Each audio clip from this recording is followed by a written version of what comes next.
They slowed the car when they saw the for rent sign was gone. Two SUVs in the driveway, porch lights on, curtains drawn. Someone was living in my duplex. Someone else. My mother's mouth moved first. Is that?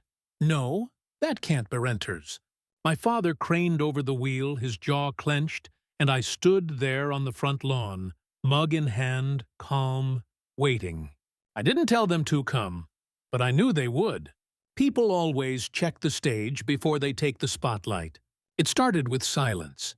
Not shouting, not screaming, just silence.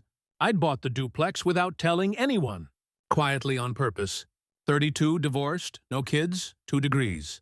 You thought that finally made me the adult in the family. I was wrong. 3 weeks after closing, I got a call. My mother's voice was sweet, but too high, too fake. "When are you moving in?" she asked. It told her I wasn't. "Well, then it's perfect. Your brother and his family are outgrowing their place. Maybe just temporarily, until they get back on their feet." She said it like they weren't standing right next to her listening, like they hadn't already packed. The kicker, she thought she was doing me a favor. "Family helps family," she said. They never asked. Not once. They assumed. Just like when they gave him my old car in college, or my bedroom after I left for grad school, or my time, every Christmas, every emergency, every favor cloaked in guilt and obligation. This wasn't new. But this time I didn't argue. I didn't scream. I didn't say no. I just smiled and said, "Let me get the place ready first." They called it generous. I called it leverage. It started with Unit A. Renovated the kitchen, new floors, fresh paint, took pictures, created a listing, then Unit B.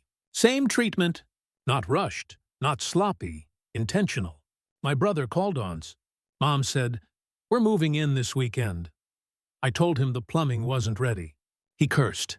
I didn't respond. That was a Thursday. By Sunday, both units were listed, and I had a dozen applicants lined up. Credit scores, references, background checks, and deposits. Because my tenants would be vetted, not entitled freeloaders wearing the same last name. 2 weeks later, leases were signed. I handed keys to a nurse in Unit A, a newlywed couple in B. People horse-spected the roof they lived under. They moved in quietly, grateful. Meanwhile, my parents kept calling. "Are we still on track for next weekend?" Didn't answer. I knew they'd come, and I wanted them to see it. They parked in front that Tuesday evening, headlights off, like they were catching someone in the act. They were. My father stepped out first, slow, confused. "Whose cars are those?" he asked. I sipped my coffee. "Renters." My mother blinked. "What do you mean, renters?" "I mean both units are leased for market rate." My brother wasn't with them, but I knew he'd call later. He always made them do his dirty work first. My mother's smile cracked. "But we thought this was for us." Nodded. "You thought wrong." They didn't understand because they never thought I'd say no. They thought kindness was weakness. That silence meant submission. It wasn't. It was calculation. "You never said anything." My father muttered. "Neither did you," I said. "You planned to move people into a home you didn't pay for. You never even asked." He looked away. That was the first sign of understanding. Guilt always shows up in the eyes first. "But we're family," my mother said one last time, like it was a magic word that would undo everything. "Exactly," I said. "Which is why I didn't evict you. I just never let you in." My brother called that night, left a message. "You really screwed over, Mom and Dad. Hope you're proud of yourself."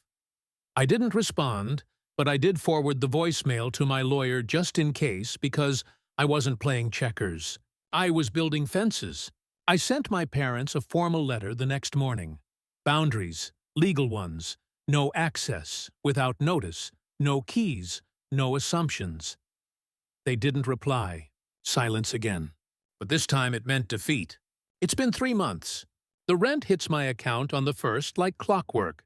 The tenants are quiet, respectful, and me, I sleep well, Sometimes I drive by my own duplex just to see the porch lights on, the families inside, and I smile because I reclaimed something they never thought I would: control.